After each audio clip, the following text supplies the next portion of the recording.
To turn off animation to prevent some screen effect in Samsung Galaxy S24 Ultra, first you have to enable remove animation option in the accessibility menu. To do so, swipe down the top of the screen and then tap setting icon.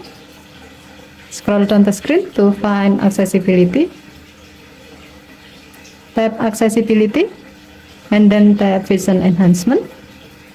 Scroll down the screen and then tap the gray on offset next to remove animation until the switch turns blue to turn this option on.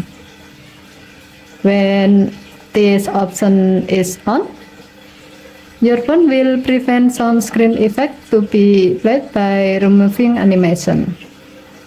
You can set this option off if you are sensitive to animation or screen movement.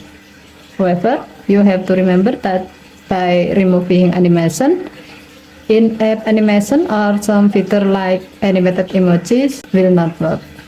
Okay, thank you for watching. Have a nice day.